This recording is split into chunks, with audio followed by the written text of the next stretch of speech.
Hi, everybody. This is Amara from Hands of Change, and we are continuing our series today on different practices in the pagan world. And today we have a very special guest who I'm going to turn it over to Enheduinanna to introduce. Good morning or good evening, everybody watching, depending on where you are. Today, Amara and I are talking with Samuel David about his new book, Rod and Ring, an initiation into a Mesopotamian mystery tradition. Samuel is a Mesopotamian polytheist, artist, writer, researcher, and educator based in the American Midwest, and dare I say is becoming somewhat of a household name in the Mesopotamian community lately, especially with the birthing of this wonderful, beautiful piece of ritual text that he has given to the community. So Samuel, I've read part of the book. Ali shared, Enheduinanna shared it with me, and I am very excited to read the rest of it. I'm going to buy myself a copy after this. And I guess I wanted to start off by saying that I really love the quote that you used in the intro from Gustav Mahler. Tradition is not the worship of ashes, but the preservation of fire. So although Mesopotamia has faded into history, can you talk a little bit about your religious practice as a living religion? Sure, I can definitely talk about that. And I'm glad that you brought up that quote, because when I first started my official foray into polytheism and trying to ground myself in a more informed spiritual praxis, I actually stumbled on that quote and it stuck with me all this time. And I thought, even if this spiritual current in its historical context is lost to the past, there's definite echoes throughout all of history, and there are definite cultural exchanges that we could refer to. And again, stumbling upon that quote and then trying to inform myself as I pursue a more grounded spiritual praxis in Mesopotamian spirituality has just been eye-opening for me. And I thought, how can I take what currently exists within my own spirit and make that applicable? And we have all these bits and pieces of historical literature. Well, not bits and pieces. We have an extensive catalog of historical literature that we could choose from and refer to. And while those traditions are lost to us, they're lost to history, we can at least reconstruct them to some degree or another, whether that would be as a reconstructionist, full stop, or someone who is contemporizing that spiritual paradigm and making it approachable in a contemporary setting, making it relatable without all the bells and whistles of a ziggurat and a retinue of priests and priestesses that are walking in procession that are leading the community. So yeah, I don't know if that fully answers the question, but I hope it does. So yeah, absolutely. Thank you so much. And I find it so exciting to talk about Sumerian religion. For those of our listeners who are less familiar with Sumerian religion, can you explain the significance of the rod and ring, which is what your book is called? Sure. So the rod and ring symbol are possessed specifically by deities, and those deities that possess them are those that essentially oversee the maintenance of human civilization, of kingship, of the rule of law. So you have major players in the game like Inanna, who for those who are not familiar with Inanna, we could probably touch on her later in the interview. But in addition to Inanna, who is historically described as the Queen of Heaven and Earth, we also have the god Utu, or Shamash, who is featured on the stele of Hammurabi possessing the rod and ring. There are other deities that possess this regalia, and what it essentially symbolizes is that divine rule, that divine law, that divine power that specific deity or deities possess over civilization and universal order.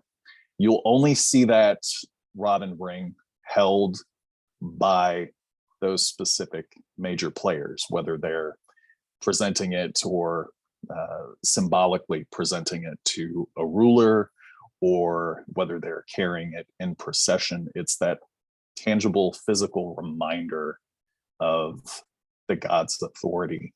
And I thought, while I was bringing this together, we have all of these different spiritual paths that have their own specific symbols. We have Wicca with the pentagram. We have the triskelion for various Celtic practitioners.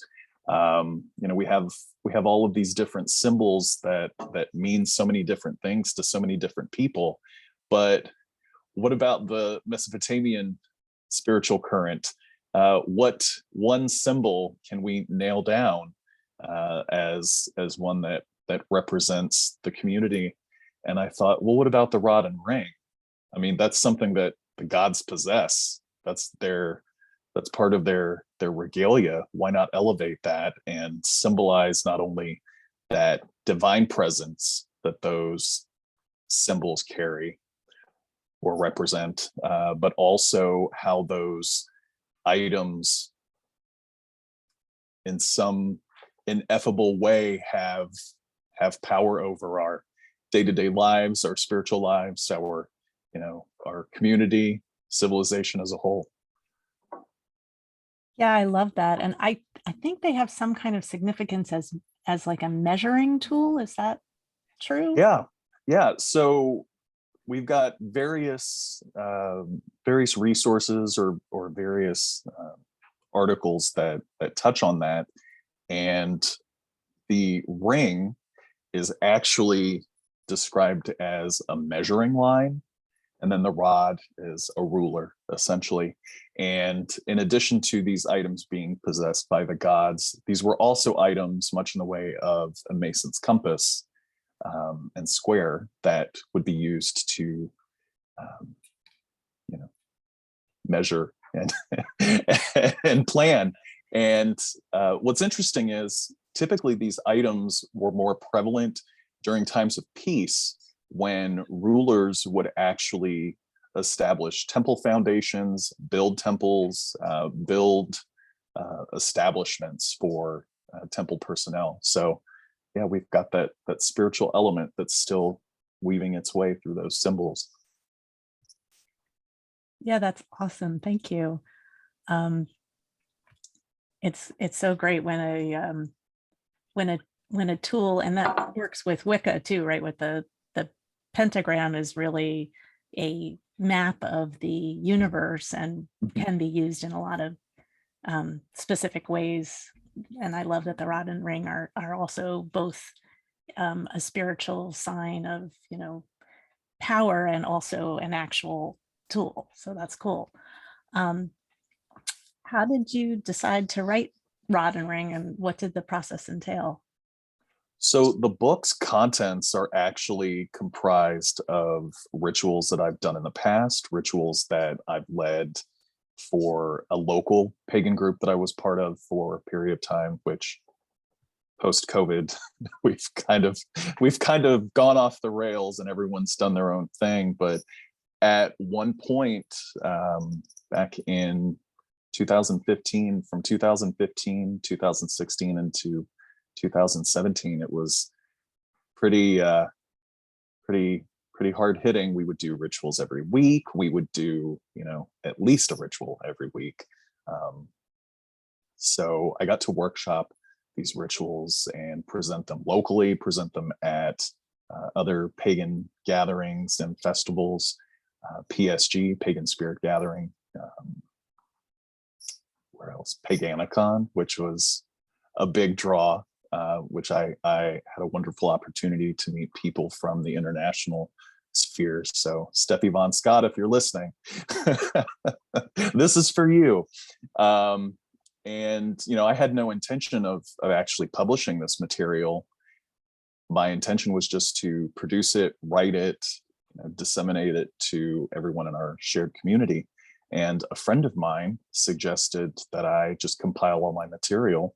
And I thought, well, you know, I don't know how well that's going to be received, especially since the prevailing culture within paganism is more geared towards a Western esoteric, occultic, European focus or European spiritual current. And, you know, I didn't really know if there would be an audience who would be interested in Mesopotamian spirituality within the context of a contemporized Mesopotamian current. I mean, outside of the community that I'm already a part of.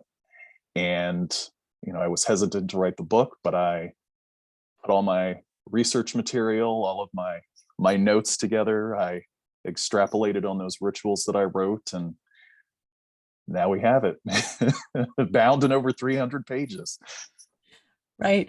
That's awesome. And I know there's two versions of it. There's like a sort of the regular version, and then there's the commemorative, beautiful version, which is the one that I think Enheduinanna has in her, in her possession.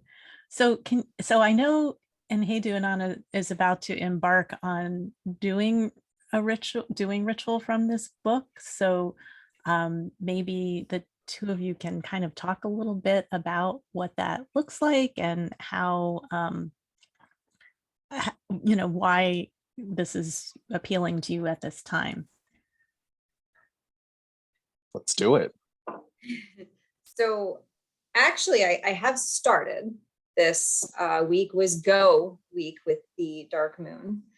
And I think, you know, this would speak to me at any time. And I think, you know, my soul has been waiting for something like this. So this is such a wonderful time right now. You know, I love an opportunity to deepen my practice, my devotion, my knowledge.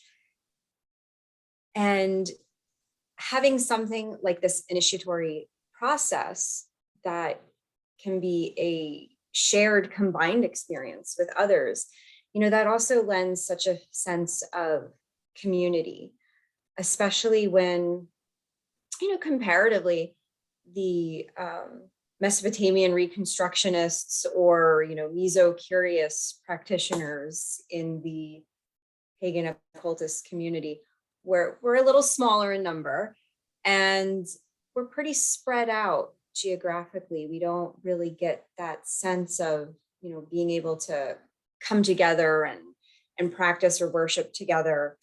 You know, thank the gods for Zoom. And I think with the pandemic, that's kind of pushed a lot of people into having to connect with technology. You know, in my own personal experience, I was sort of like the only little Sumerian in the area. And then Amara kind of picked me up online and was like, hey, our group does this Ishtarfest thing. And so that kind of started my relationship with Hands of Change.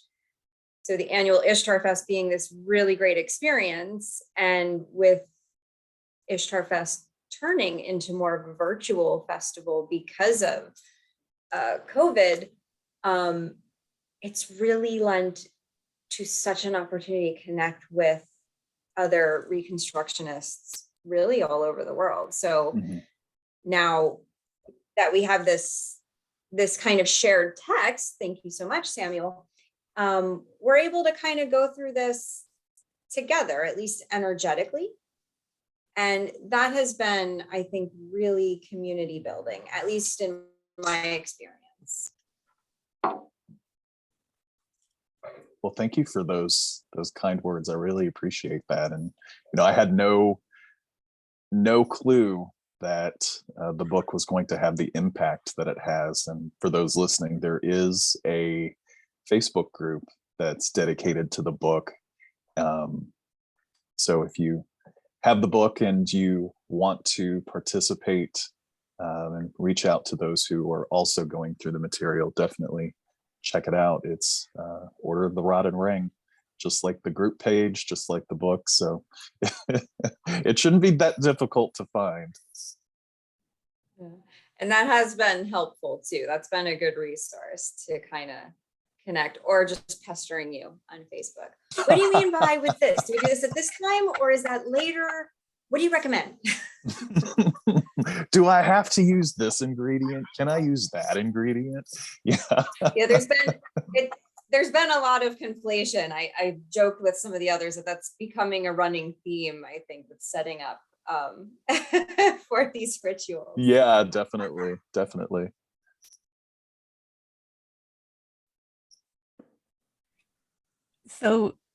So for somebody who does not have the book yet, how is it too late to get started on this ritual, or can they hop in whenever they get the book? By all means, hop in whenever you get the book. The format of the text is based on the cycles of the moon. So whether you get the book now, whether you get it in the future, the timeline is yours to follow however you see fit. But my proposed format is to follow the cycles of the moon through the course of a year, or just over a year. So that would fall in line with many who are familiar with the year and a day initiation with some esoteric orders. But starting on the new moon or the dark moon, the reader or the initiate will engage in ritual bathing, some sort of means of purifying oneself ritually.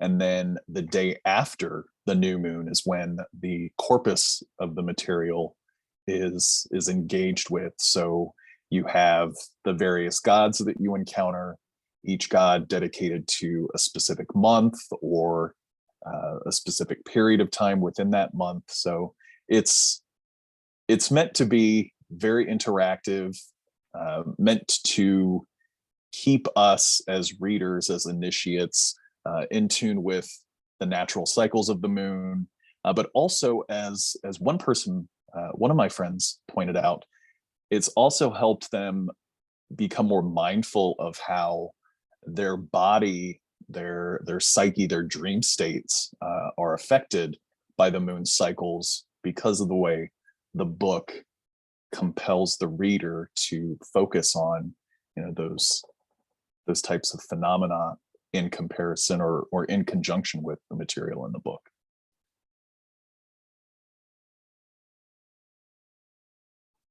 So ritual bathing is also something that Wiccans practice before ritual. So I'm curious if you could describe a little bit about whether that is, or if you know, or what that has to do with in Mesopotamia, if it's any different than Wiccans, or just describe it if you don't know what the Wiccan practices are. So in Mesopotamia, in many of the temples or many of the shrines or areas, the civic centers, if you will, that had religious centers, there was a pool or a fountain that was called the Abzu, which we later find in history in the Greco-Roman culture as the apse, which then becomes the baptismal font.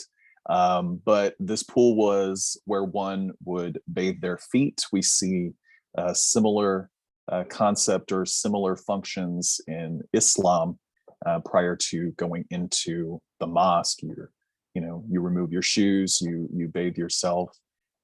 We have the Jewish mikvot.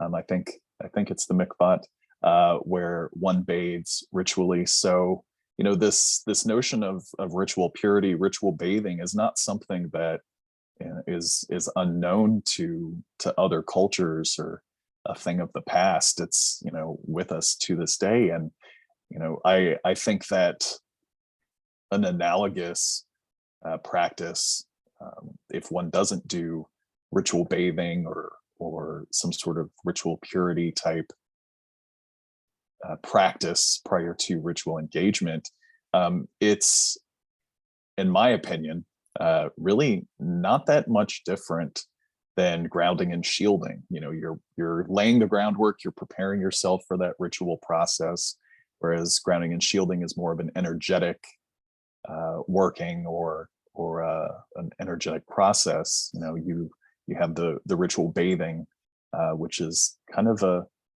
an elevated but rather mundane practice that, you know, we could all incorporate into our daily ritual of getting ready for our day. You know, take a few moments to also anoint yourself with oil, or, you know, put on something special that's dedicated to your gods or your spirits, or even your ancestors, that, you know, gives you that metaphysical punch, if you will. So yeah, I really elaborated on that, and hope that those who are reading the book, that are engaging with the book, find that aspect of the text, that aspect of the ritual preparation meaningful and something that they can adapt. Yeah, I love that. So I guess I'm curious, you said that the fountain where people bathe is sounded like Absu, which is also the god of sweet water. Is that a related word, or is it the same word? Yeah, it's a related word. So in various spellings, you have it rendered as ABZU or AB or AP, as in Papa, SU.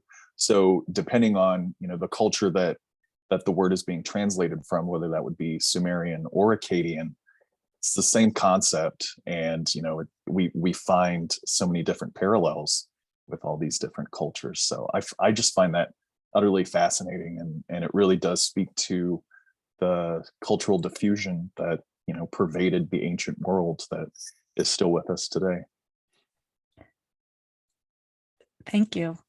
Yeah, I have my own relationship to that god Absu, and it was I did a fertility festival, a fertility ritual, asking Absu 20 years ago for a baby, and I was pregnant Oh 2 weeks wow, later. So that's that was exciting. so every time I'm anywhere like a lake or a river, I'm always very very um, ready to give offerings and thanks, and, you know, the best thing that ever happened to me in my life. um, so, Enheduinanna, can you talk a little bit about the ritual preparations that you have gone through to engage in this ritual? Sure. So in the earlier parts, in the threshold part of the book, Samuel has included some different, invocations and prayers and practices, which I think really helps the initiate get into that energetic mindset and get prepared to take, really, it's a journey is how I view this. So kind of getting to know one's personal deities, god and goddess. So there were some invocations to the Elad and the Lama, which was a little not new in a theory, but new for me in a practice. As a devotee of Inanna, I usually just speak directly to her. But so this was kind of a new thing for me to do personally. But I've been every morning after I do my prayer to Inanna, I have been doing the prayer to the Elad and the Lama, so one's personal god and goddess. And that's actually been quite an experience, because as soon as I did that, I think just after the first morning of doing that, I did start to dream about them. So that was very interesting. There were also parts of making holy water, which was pretty interesting again with the conflation, gathering up all the different items and, well, what am I going to use in this instance, right? Well, I have a gold earring, so that's going in, or different trees and herbs, and I threw a pistachio in because I didn't have the one tree anywhere near, but it was related to pistachio. So doing a lot of that was really fun. And prayers to the fire, making fire holy, working with the flower and the holy water more, and working with the boundaries. So there were a lot of these little, you can look at them as almost like preparation exercises and really getting into it. I think especially anyone who maybe is new to Mesopotamian magic, I think this would be a really great way for them to just become more comfortable with it and more aware of these energies and these deities and these spirits.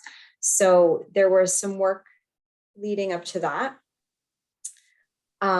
There is, before this 3-month piece of rituals, which begins on the night after the new moon. The night of the new moon, you are in contemplation of relationships with yourself, with your mortal death for the second part, and with your relationships with your deities and your community.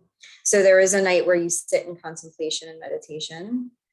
That also ended up being a lot bigger and more powerful than I think I was expecting it to be. So that was really an amazing experience. And just, where are we on Saturday? Just about 3 days ago was really the first day of starting the first part, where we are conflating ourselves with Atrahasis, Ziasudra, Utnapishtim, and we are presenting ourselves to the 7 deities of the earth. And then for the following 7 days or nights, depending on how you're working your ritual, still joining in communion with those deities and having offerings and sharing a meal with them, and to really stay in that space and grow that connection with them, and preparing for the next part of the journey, which will happen on the next, after the next new moon. So it's been really exciting. And I'm actually doing this along with some other women at the same time, which I think is also fantastic. Unfortunately, we're not physically together, but we're sharing our experiences together. So I'm a member of the Circle of Inanna, a women's devotional circle, which is led by Priscilla Long. And so many of us are doing this together, which has also been a lot of phone calls and texts. And are you going to do it like this? And what, I'm going to reach out to Samuel. Hold on. And kind of working it together. So it's been kind of hysterical at some points. Some of us ceremonialists get a little neurotic with things. We want everything to be just perfect and just right. But it's really been fantastic, honestly, Samuel. I think, not just that connection and communion with the deities, but the connection and the communion that we are able to share with one another, even though we are like thousands of miles apart from one another physically. And then we get to kind of circle back, no pun intended, afterwards, and share our experiences. What happened to you? And what was this like? And what did you think about this? And it's just been so fantastic. It really is. We're just starting. But already the journey is really unfolding. And I look forward to the rest of the year and just what we're going to be seeing and experiencing and learning, even the parts that might be a little bit like trials, that's all the self-work, that the practitioner undergoes. So it really has been great. Thank Your you. endorsement check is in the mail. And that's how you manifest. So one of the things that I really love about the work with the Mesopotamian deities is that it's a mystery school, really, right? It's a mystery tradition, and that is really how we started Ishtarfest, because I went to a festival on the west coast of the United States called Spring Mysteries that's run by the Aquarian Tabernacle Church. I probably went, I don't know, 25 years ago. And it's based on the Eleusinian Mysteries. And my partner in crime, Maeve, who is one of the co-founders of Hands of Change, and I went there together, and we were just blown away because they did this whole drama, and there was all kinds of ritual around like bathing and making sacrifice, which they did by throwing animal cookies into the water, because clearly animal sacrifice not such a good thing at this point in our culture. And they had a ritual, a very small ritual of a descent to Inanna, like thing in a bunker, because it was held on an old army base, and so you like had to go down into this bunker and do all these little activities at the gates. And Maeve and I are like, this is the coolest thing, we want to do this. So we started doing we started having Shapatu of Ishtar parties in our home, and then we were like, hey, I bet we could create a festival. So that's kind of the where Ishtarfest came from. So seeing that you're like expanding the what we could think about. I loved the description you had in your book about how you were visiting the gates in the woods, and the darkness and the feeling of death sitting amongst the trees. I was like, yes, that's exactly what we're trying to do with Ishtarfest. So connecting with you around this is so powerful. Can you talk a little bit about how mystery traditions influence the modern pagan world, or at least your end of the modern pagan world? Yeah, definitely. I have some pretty profound experiences with these types of rituals, whether they're the many that I've led myself, and seen people that are just completely I don't want to say unmoored in a negative sense, but they there's something that happens within them viscerally and emotionally and even spiritually, where the number of times that I've led these descent rituals, they've come out of it and they're like, I had an experience that I can't explain. I did not come here expecting something like this to happen. And I don't know how I'm going to relate this to other people. And then, I never see that person again. And then they message me randomly to let me know that, they're still working through what was revealed to them. But even, I had related about it in the book, and you had mentioned it. When I participated in this descent ritual myself, it was so completely mind-blowing for me. That one part of the ritual where after we divest ourselves or give up everything that is of meaning to us, and we encounter a Reshgogol, who was portrayed by an acquaintance of mine, we were then taken to this area which we were to be sequestered and contemplate, our mortality and our relationship. And I really wanted to capture that and make it relatable in the book. But for those of us who have had that experience in these descent rituals, or these dark night of the soul rituals, I just find it so fascinating how in that moment where you're contemplating your existence, you're contemplating your place in the world, your life, your eventual death, and what comes after that, it's very sobering. It's a very sobering experience, and I don't think anybody walks away from that the same. Whether you have that profound cathartic release of emotion or spiritual, burden. You loosen that from you, whatever the case may be, whether that happens immediately or whether that happens over a period of time, or whether that happens much later in life and it's just taking you so long to get to that point.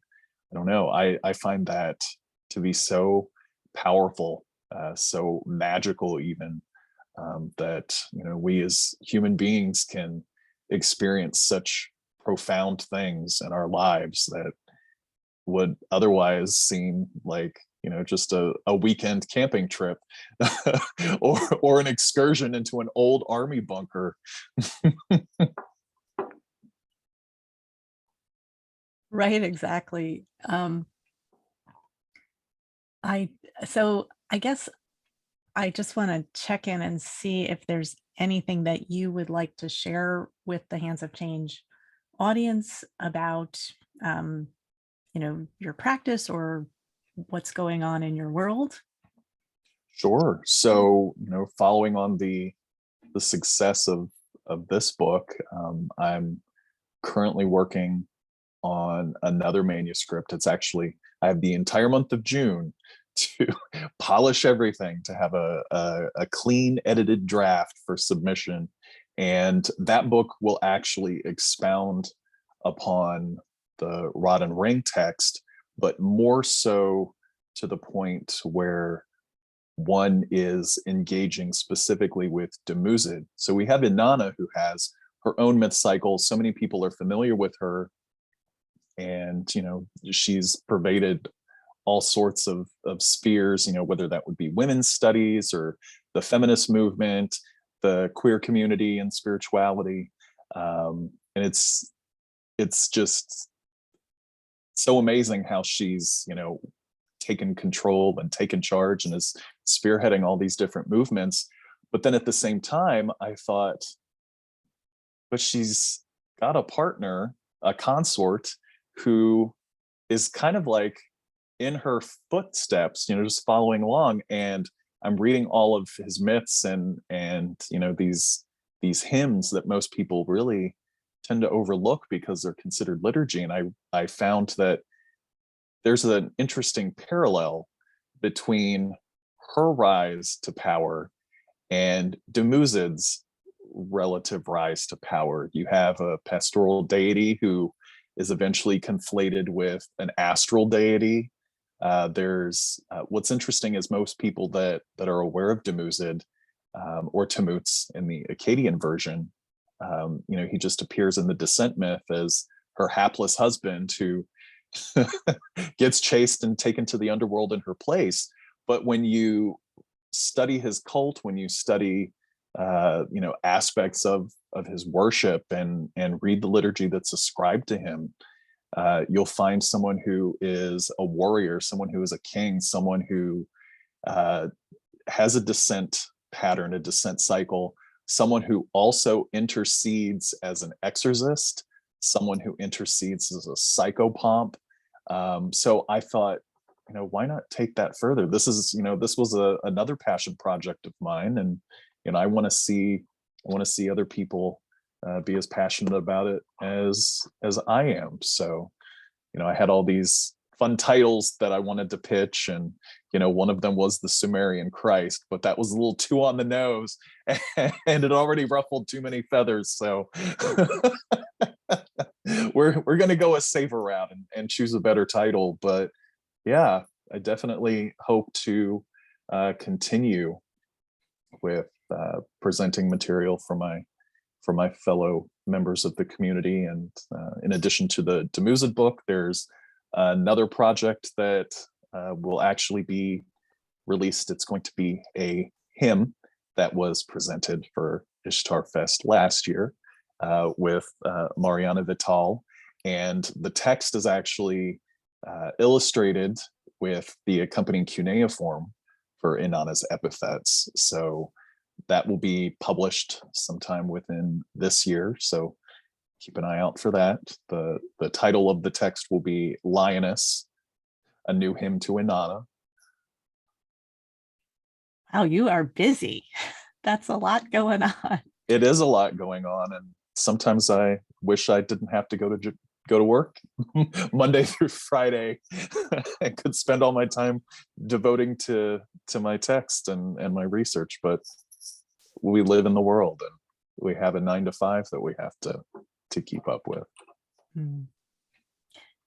Enheduinanna, do you have any last thoughts or questions you want to share? Well, I'm sure if more questions come up about the initiatory process, I will be messaging you, Samuel. And we'll keep an eye out for the new book when it's ready. Looking forward to that. And I think I can speak for Amara too, that we do hope in the somewhat near future, we will all be together in the same space for future Ishtarfests. That would be really lovely. Absolutely. But otherwise, just, thank you so much for this gift of this book. I think, largely, I'm sure this was a real work of devotion yourself, but the community really does see this as a gift. So thank you so much for all your effort and your heart for putting this together. And I'm sure this is going to inspire a lot of other community members out there to, let's grow our communal library. Yeah, absolutely. I certainly hope so. And, just to draw some historical parallels, in 2022 BCE, it was the tail end of the third dynasty of Ur. And here we are, 2022 CE. And we have my book, we have material and books that are being written by others that are still secretly being edited. So who knows where we are next year, or in 2024, 2025. I certainly hope that the gods of Sumer and Akkad and Babylon and Assyria get the devotion and honor that they're due. They are not lost to the sands of time. They are still with us today. Definitely. Agreed. And as they say, from your lips to God's ears. So we'll definitely be in touch with you about Ishtarfest, which will be in October. And for anyone who wants the links to your book or to the Facebook page, that will be in the description for this video. And we'll also put a link for Ishtarfest in the video in case people are wanting to know more about that. So thank you so much for your time. Any last words that you have for us? Any last words? Wow, I have so many things to say, but any last words? Wow. Say your prayers, take your vitamins, get some sunshine, hug the people that you love, and feed your hungry ghosts. Thank you so much.